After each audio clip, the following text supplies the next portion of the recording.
Bon, moi aujourd'hui, effectivement, on va se parler un peu de fertilisation de la pomme de terre. Les enjeux du secteur de la pomme de terre, je pense que je ne reviendrai pas parce que M. le Président, ce matin, il a fait un très bon résumé des enjeux de la pomme de terre, hein, en ce qui concerne les prix, les revenus que vous avez, les coûts de production. Okay? Donc, c'est toutes des questions qu'on se pose, puis vers où ça va. Puis moi, dans le fond, le but de ma conférence, c'est un peu de vous faire voir que la fertilisation peut avoir un impact sur ces aspects-là, que ce soit en augmentant les bénéfices, en ayant des meilleurs rendements ou en diminuant les coûts de production. Le tout, c'est de bien comprendre c'est quoi qu'elle bouffe, votre plante. Okay? C'est quoi les nutriments dont elle a besoin, puis qu'est-ce qu'il faut y donner pour que ça pousse bien, cette petite bête. Donc, première des choses, un sol en santé, c'est payant. On entend souvent parler de santé des sols, c'est vrai, c'est bien. Mais moi, comme conseiller, je ne peux rien faire chez vous si vos sols, le pH de vos sols est autour de 5 ou encore pire, inférieur à 5. La raison est fort simple, c'est qu'en bas de 5, principalement la majorité, la disponibilité des principaux éléments nécessaires au plant de patates est beaucoup diminuée et beaucoup plus faible. Donc, à ce niveau-là, ça c'est important d'avoir des pH. Moi, souvent, 5,5, c'est quand même un idéal. 5, ça commence à être bas. En bas de 5, moi, je dis que c'est complètement à éviter. Okay? Puis, dans la banque de données qu'on a eu l'occasion de créer avec l'équipe de l'université, des sols à pH de 4,8, on en voyait quand même de temps en temps. Et aussi, en bas de 5, c'est qu'on a un risque de toxicité à l'aluminium. Mais encore, vos patates ont besoin d'espace pour pousser. OK? Dans le fond, là, si on regarde le petit pointeur, pointeur, si on regarde ici, la première partie, là, si on veut, les 5-6 premiers pouces, c'est là que vos nutriments vont être en majorité, c'est l'horizon de travail de sol. Donc, là, vous allez avoir c'est un grand réservoir, ça va servir pour l'eau et pour les nutriments. Ensuite, quand on va un petit peu plus bas, c'est là souvent que la réserve en eau, quand on a des saisons plus sèches, je ne parle pas de ceux qui font de l'irrigation, ça c'est moins, ça vous concerne moins un peu, mais même encore, c'est quand on est capable la plante est capable d'aller chercher de l'eau plus bas, dans une sécheresse, ça va vous donner un fichu de bon coup de main, parce que la plante va être capable d'aller chercher de l'eau un petit peu plus profondément, et ça va l'avantager. Cet été, avec Guy et Daniel Bergeron, on s'est promenés. Daniel nous a aimablement prêté son petit pénétromètre. Et dans le fond, ce qu'on sait, Léon-Étienne Parent en avait parlé l'année passée, quand on a on va dire 2 mégapascales, quand on rentre l'appareil et qu'on a une lecture de 2 mégapascales, comme une résistance, okay, les racines ne passent pas. Et donc, moi, je me suis amusé, un moment donné avec Guy et Daniel, un moment donné tout seul, puis j'ai fait le tour avec l'appareil, puis j'ai pris des mesures. Et à des places, là, à 6 pouces, j'étais bloqué. Même, là, je n'étais plus capable de rentrer l'appareil, donc c'est clair que j'avais atteint mon 2 mégapascales. À des places, j'étais à 18 pouces. Moi, je vous laisse deviner à quel endroit vous pensez que j'ai eu le plus gros rendement. OK? Ensuite, on a eu 2 conférences pour en parler vraiment des besoins en eau de la patate. Première des choses, c'est que je vais vous expliquer ce tableau-là. Là, aujourd'hui, avant le dîner, j'espère que vous êtes en forme parce que là, je vais vous présenter des chiffres. Puis pour présenter tout ça, je vais commencer par vous décrire un peu c'est quoi les projets brièvement qu'on a faits. C'est que pendant les 5 années qu'on a eu le projet à l'université, on avait 16 sites chez les producteurs. On faisait des suivis de points géoréférencés. Donc, à ce niveau-là, on allait chercher des plans sur le terrain à des points précis. On les amenait au labo, on les décortiquait, on les analysait, et ça nous a permis d'avoir un paquet d'informations. Dans l'exemple que je vais donner, et puis ça va suivre pour tous les éléments que je vais vous présenter pour le reste de la présentation, j'ai trouvé intéressant de présenter différents cultivars, oui, mais surtout des rendements croissants, pour voir jusqu'à quel point, selon les différents éléments que je vais présenter, jusqu'à quel point on va voir une croissance. Est-ce que les besoins sont vraiment beaucoup plus grands lorsqu'on augmente les rendements? Donc, si on regarde ici en haut, On avait en 2014 une Snowdon qui nous a donné 24 tonnes par hectare. En parenthèse, vous avez le chiffre en quintaux à l'acre. Ensuite, on avait une W1386 pour la Chips qui donnait des rendements de 35 tonnes, une Gold Rush à 43 tonnes. Et Gold Rush encore en 2014, 55 tonnes et une recette, j'ai quasiment le goût de dire Bing Bang, comme mon ami Luc des fois le mentionne, recette Burbank à 65 tonnes par hectare. Les 3 premiers sites, on est sur des sables. Sable loameux, laume sableux. Les 2 autres sites, on est sur des laumes limoneux. Des sites qui ne manquent pas vraiment beaucoup d'eau parce qu'ils sont drôlement bien situés tout près du fleuve. Tantôt, Carl a parlé un peu, puis même Francis en a parlé un peu, ça prend de l'eau, les patates. Nous, dans le fond, quand on a fait des prélèvements, on y allait à différents stades. 20-25 cm, début floraison, maturation. Maturation, on va se situer à peu près au milieu du mois d'août. Les plants commencent à écraser. À ce moment-là, les prélèvements sont beaucoup plus faibles. Donc, ça ici, c'est la quantité d'eau que vos plants, que nous, on a répertorié au moment où on prélève les plants. Au début, ce qu'on peut voir, c'est que dans les premiers stades, tout le monde est à peu près pareil, c'est 3-5 tonnes, pas de trouble. Ensuite, début floraison, on voit déjà que les plus hauts rendements, ça commence à se démarquer. Okay? Au début, on va dire on est entre 12 et 20. Après ça, on passe à peu près à 26 tonnes pour les sites plus performants.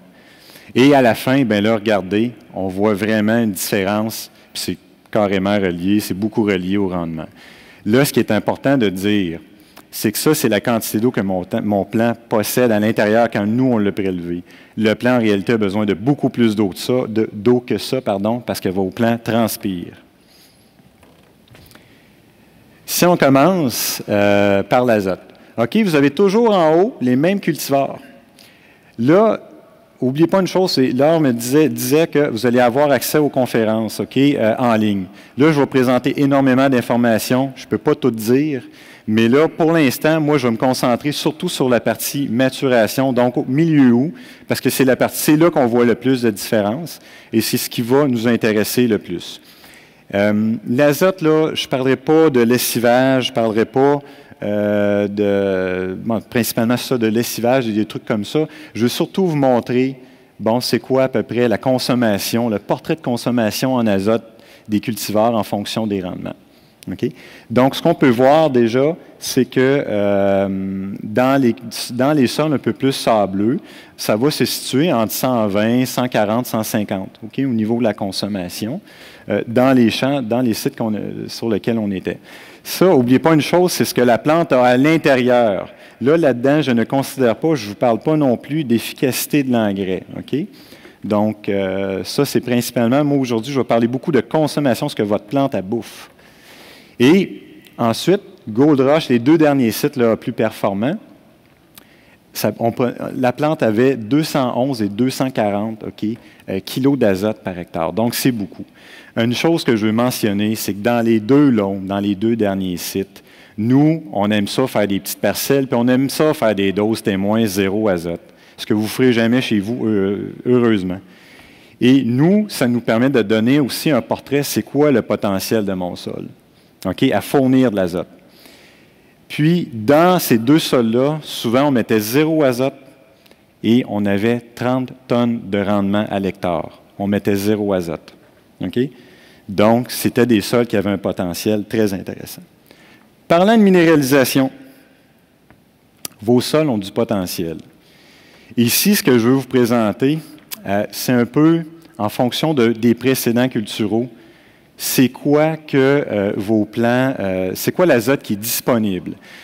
Comme je l'expliquais, nous, on faisait des parcelles expérimentales, on avait des témoins 0. Donc, le témoin 0, ce qu'il nous dit, c'est que c'est quoi que la plante a pu prélever, donc c'est quoi l'azote qu'elle s'est accaparée, pour pouvoir, après ça, dire, bien, hey, j'ai eu besoin de tant d'azote. Mon témoin 0 m'a donné tant d'azote pour faire mes rendements, autrement dit. Ça, dans le fond, c'est des résultats tout le temps qu'on se basait sur la pomme de terre, puis on avait le précédent avant. Là, je fais un petit bémol. Puis désolé pour ceux qui font de la fumigation, mais ces données-là, je vous dirais, fiez-vous pas à ça. Parce que ce qui se passe dans vos sols, j'ai essayé de regarder la question un peu en fouillant à gauche puis à droite, tous les processus fonctionnent au ralenti. Donc, c'est difficile, pour moi, de dire, de prendre ça pour du cash. C'est peut-être plus, il y a encore beaucoup de recherches à faire à ce niveau-là pour bien comprendre ces phénomènes-là au niveau microbiologique qui se passent dans les sols. Sinon, ce qu'on peut voir, le petit carré, ça représente la moyenne, OK, avec les quarts types, parfait. Vous avez les différents précédents culturaux. Entre parenthèses, vous avez le nombre de sites qu'on avait à l'étude. Et le petit X, le petit X rouge, ça représentait la donnée la plus faible que j'ai observée. Donc, on peut voir, puis cette donnée-là, je la trouve intéressante.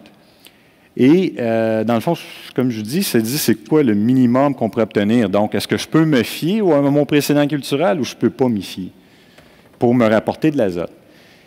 On peut voir qu'en moyenne, on est autour de 50, parfait. Puis dans les patates, bon, le minimum qu'on a observé, c'est autour de 16, 17.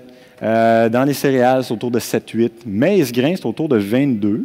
Et les engrais verts, type raygrass ou millet perlé, environ une dizaine de kilos d'azote disponible. Pour le maïs grain, on entend souvent dire « Hey, on a du maïs grain, il faut absolument rajouter dans mes patates 20 kilos de plus. » Là, moi, dans le fond, la valeur la plus basse que j'ai trouvée, c'est 20 kilos. Ça veut dire que mon précédent cultural était capable de me fournir de l'information pour m'apporter quand même assez d'azote pour fournir déjà 20 kilos. Donc, est-ce vraiment nécessaire de rajouter 20 kilos d'azote supplémentaire? Pas sûr.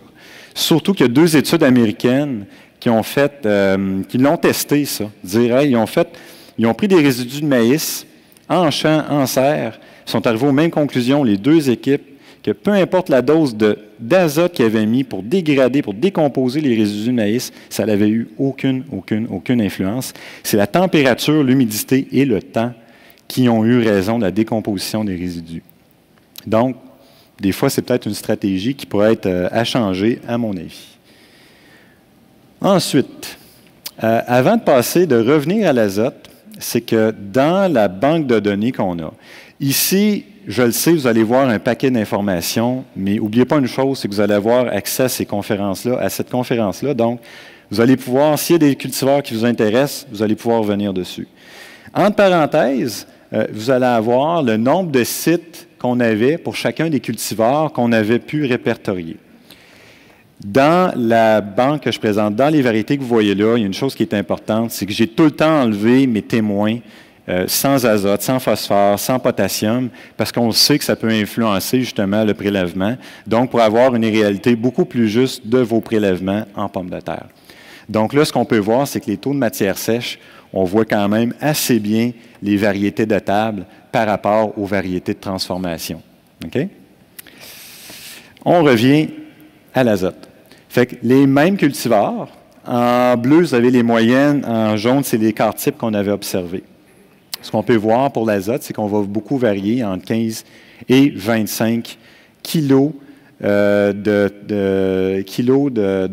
d'azote par tonne de rendement sec. Comment utiliser ce beau petit tableau? Imaginez, vous avez des rendements de 30 tonnes frais chez vous.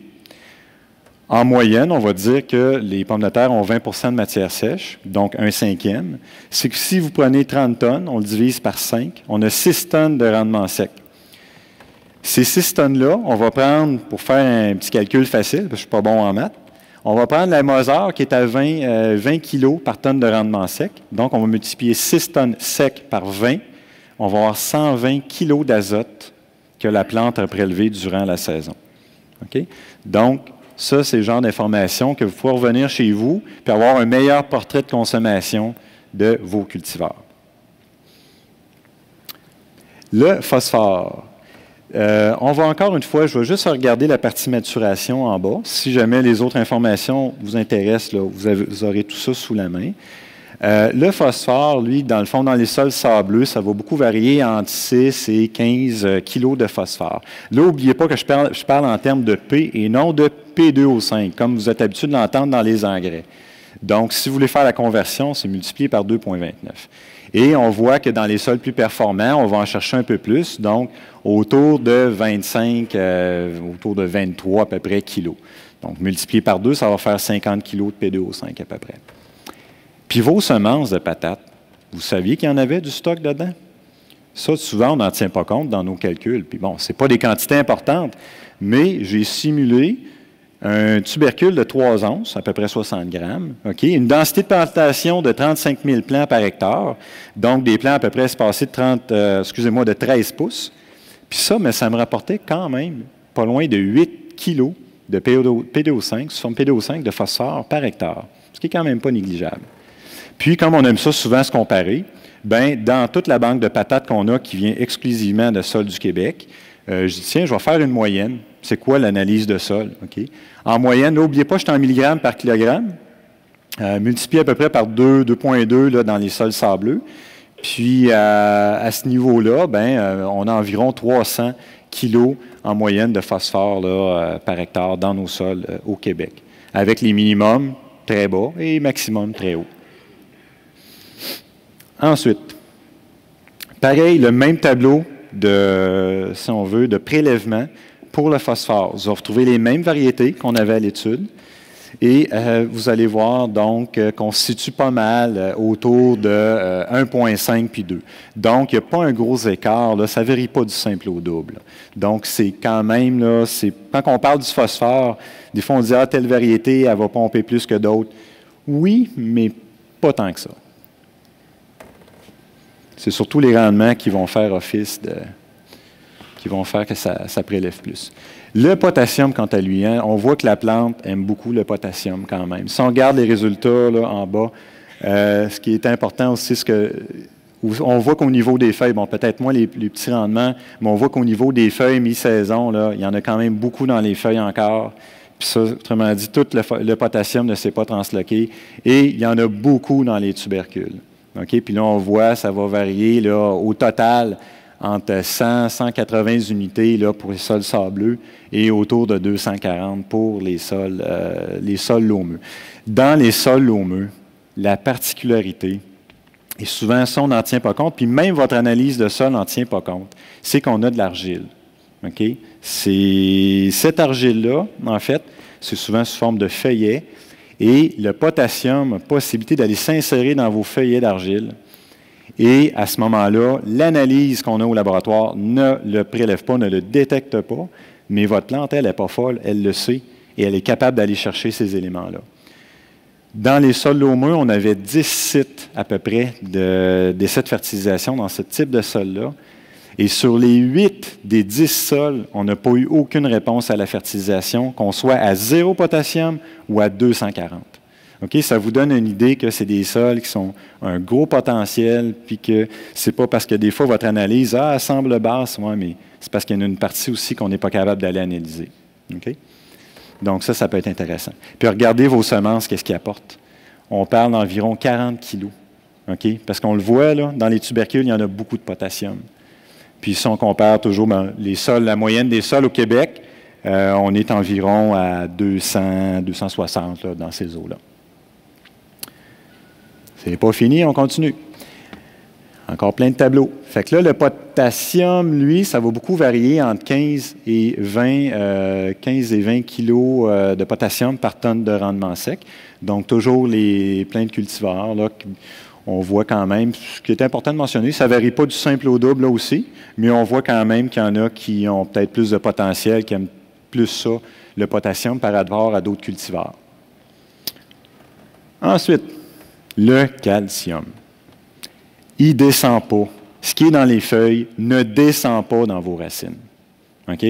Ça, c'est la première des choses. Le calcium, c'est pareil pour le bore et le fer.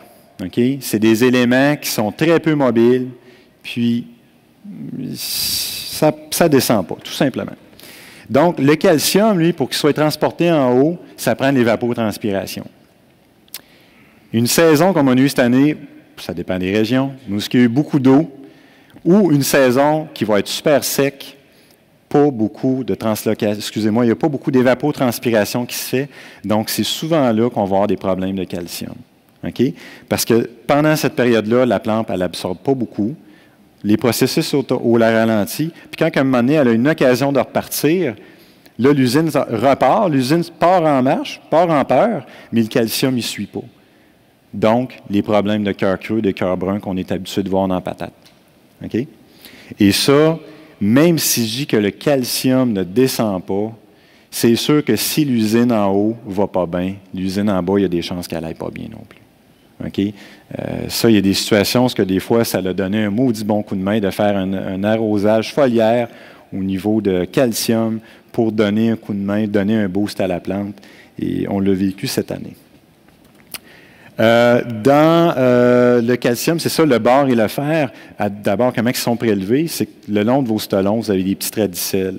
Okay? Et c'est ça qui va aller chercher vos éléments, principalement le calcium, le bore et le fer.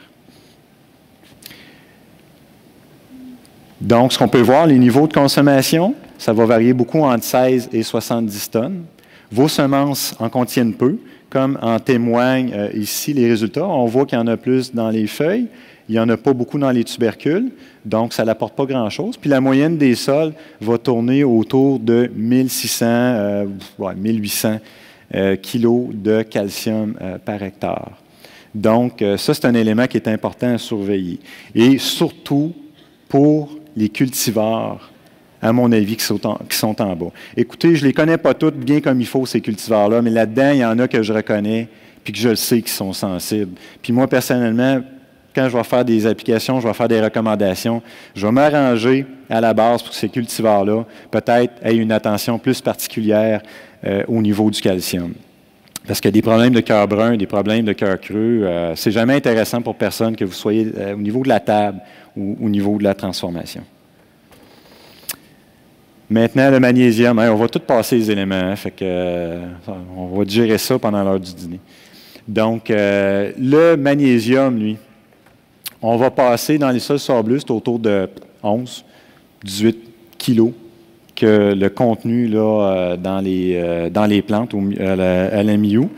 Et un peu plus élevé pour les parcelles à haut rendement, mais quoique, il y en a un à 14 et l'autre à 30. Donc, ça peut dépendre des saisons, j'imagine. Et les semences apportent un petit peu quand même, non négligeable, 2 kilos de magnésium que vos semences à la base vont vous apporter ou peuvent vous apporter. Puis en moyenne, on est à 160, okay, dans les sols du Québec. Même chose pour le magnésium, le même petit tableau, vous êtes habitué de voir maintenant. Donc, pour vous donner une idée, c'est quoi que vos plants, c'est quoi les préférences des cultivars. Donc, ça va varier beaucoup entre 0,6 et 1 kg de magnésium par tonne de rendement sec. Une chose qui est importante, puis ça, Léon-Étienne Parent a fait une conférence l'année passée, il vous parlait des balances. Okay? Parce que les éléments dans le sol interagissent ensemble, on le sait.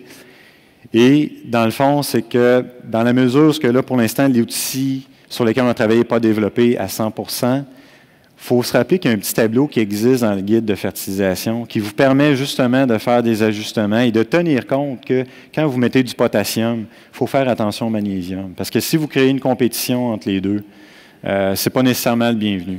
Okay? Ce petit tableau-là, il existe. Puis je pense que je voulais le mentionner parce que des fois on ne comprend pas qu'est-ce qui se passe.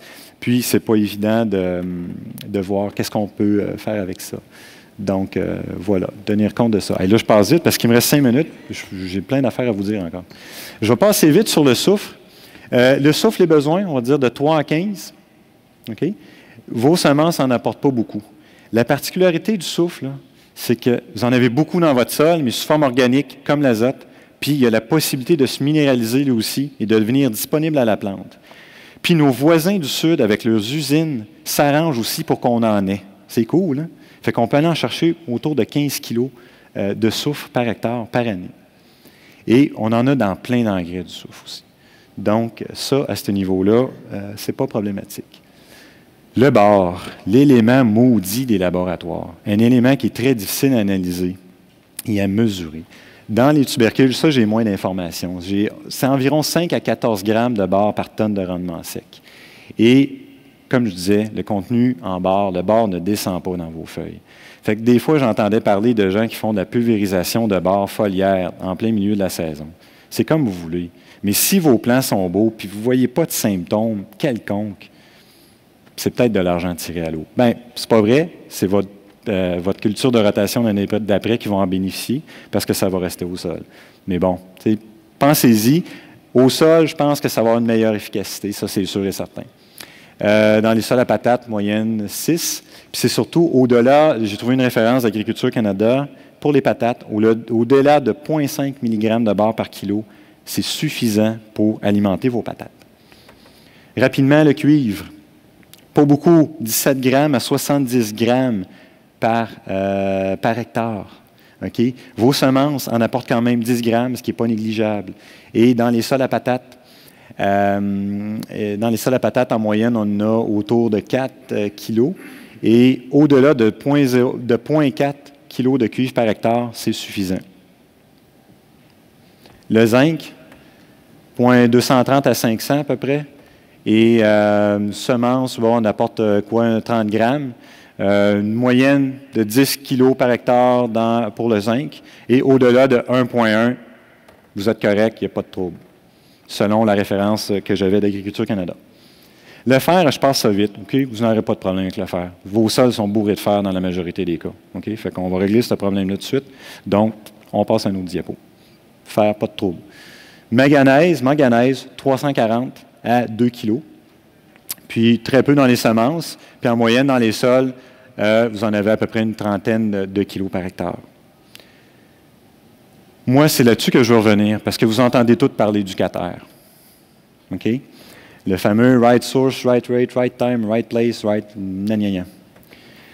Dans la banque de données qu'on a, de tous les essais de fertilisation qu'on a faits chez vous, dans les sols à patates, c'est quoi, à quoi qu'on peut répondre dans les QATER? C'est quoi la bonne source? Quelle source choisir?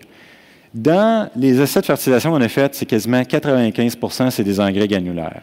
On n'a quasiment rien sur les engrais liquides, les engrais à libération lente ou les engrais organiques. Donc, c'est quoi la meilleure source? Moi, je ne suis pas capable de vous répondre, parce qu'on travaille principalement avec le granulaire. Le right rate, hein, la bonne dose, ça, pas de trouble dans la banque de données, on a à peu près 420 sites, on a beaucoup d'informations pour vous aider. Et à ce sujet, je vous invite fortement d'aller voir le poster de Serge-Étienne Parent. Parce que quand je parlais de perspective, allez voir ce qu'il fait, c'est complètement capoté, parce qu'on va être capable de servir, si on veut, des analyses de sol, de votre type de sol que vous avez, des précipitations, des précédents culturaux, pour essayer de vous faire le meilleur, si on veut, comment je pourrais dire, la meilleure recommandation possible, adaptée à votre situation, et en fonction, surtout, des essais qui ont été réalisés dans la base de données. Okay? Le bon moment, c'est quoi le meilleur ratio? Il y a Atina Kambouri, dans le cadre de son projet de doctorat, qui l'avait étudié un peu. On met-tu 60-40 %, plantation puis post-levée? On fait-tu du 70-30, du 30-70? On n'a quasiment rien comme information à ce niveau-là. Donc, c'est très difficile de répondre à cette question-là, le bon moment. Le bon endroit, c'est pas compliqué. C'est en bande, c'est plus efficace qu'à la volée. OK? Ça, c'est pas sorcier.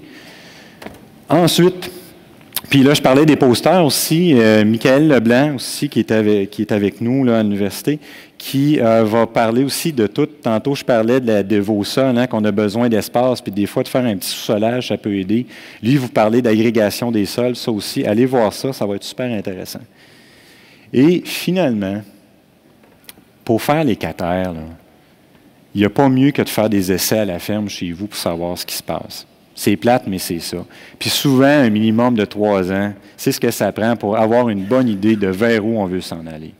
Puis ça, mais pour faire de la recherche, ça prend du financement. Tous les résultats que je vous ai présentés là, il y a une méchante équipe en arrière de ça qui, pour avoir tout pu obtenir ça, les déplacements, les analyses, tout le tralala, analyser les données, écoutez, ça prend du financement.